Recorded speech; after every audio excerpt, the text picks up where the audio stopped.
untuk orang tua. Berikan orang tua, boleh. Jadi berbakti pada orang tua begitu, bukan basa-basi kayaknya sebaik pulang ke rumah membersihkan rumah, masya Allah, mencuci jeding kamar mandinya, menyiapkan semuanya, ternyata itu menghindar dari dimintai sumbangan. Hati-hati. Jamaah sama orang tua jangan pelit. Orang tua kita nggak pelit, rela orang tua nggak kaya. Orang tua kalau anaknya sakit rela tidak makan, ikut sakit orang tua, nggak ada yang bisa anting dijual, kalung dijual, yang penting anaknya selamat, anaknya sehat. Itu orang tua kita. Kenapa kita pelit? Tolong dipertimbangkan ini. Jadi bahan renungan ini. Kalau seandainya semua harta kita habiskan untuk orang tua kita, belum ada apa-apanya dengan jasa orang tua kita kepada kita.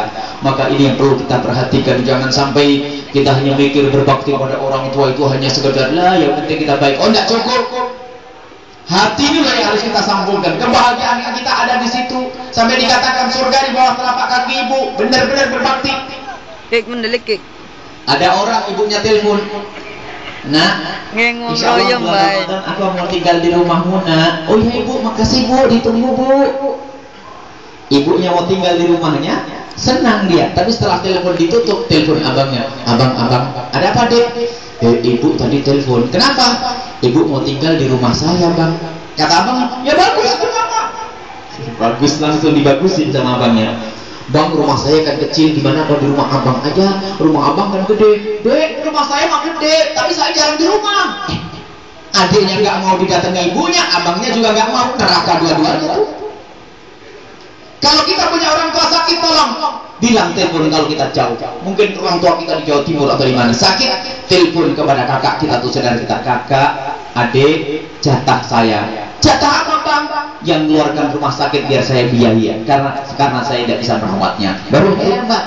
Yang paling banyak berjuang untuk orang tuanya, paling banyak bahagianya. Hati-hati, inilah yang harus kita perhatikan di dalam pembinaan berbakti pada orang tua. Maka bukan basa-basi bu kayanya. Orang tua kadang-kadang sudah lungsur jelek, merasa malu kadang-kadang ada orang tua karena rumahnya sudah bagus, punya orang tua setengah pikun, buang air di mana-mana. Kalau ditanya, Pak itu siapa? Pembantu, sudah tua. Neraka. Orang tua kita biarpun begitu itu ya keriput karena nyekolahkan kita, capek karena gendong kita. Itu orang tua kita. Sudah kerja di kantor enak, jadi pejabat, sama orang tuanya kurang ajar. Ya Allah, masuk neraka aja kok milih yang paling dalam. Dengan orang tua itu masuk neraka yang paling dalam. Tolonglah ya adik-adikku, khususnya ini yang masih menjelang pernikahan, ini harus hati-hati. Jangan karena cinta. Makanya selama ini kita promosikan, karena kita mengamati biasanya pernikahan yang ini biasanya mengejar yang namanya cinta, terlanjur cinta, orang tua nggak setuju, bapak nggak setuju, ini menjadikan sakit orang tua. Kadang-kadang orang tua mengatakan, ya sudah nak, nggak apa-apa. Ya sudah, itu nggak rela sebetulnya. Ya sudah, mau gimana lagi? Nyiksa orang tua, neraka.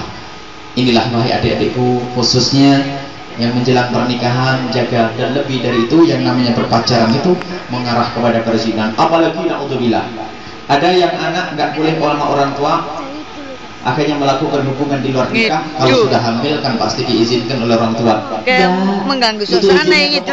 Itu neraka paling dalam, dosa kepada Allah jelas, kepada orang tua jelas. Na'udzubillah. Hati-hati pokoknya adik-adikku yang kau cintai, cari kebahagiaan di dalam hidupmu dengan orang tua.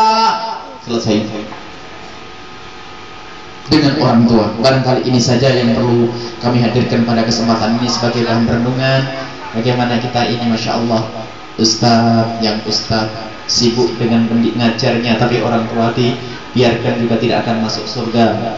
Sibuk berdakwah, tapi orang tuanya dibiarkan tidak akan masuk surga. Apalagi sibuk kerja, orang tua tolong diutamakan nomor satu. Kayak gitu. Apalagi ya tadi yang kami sebutkan sebab pernikahan. Ada lagi bu, banyak cerita pernikahan itu.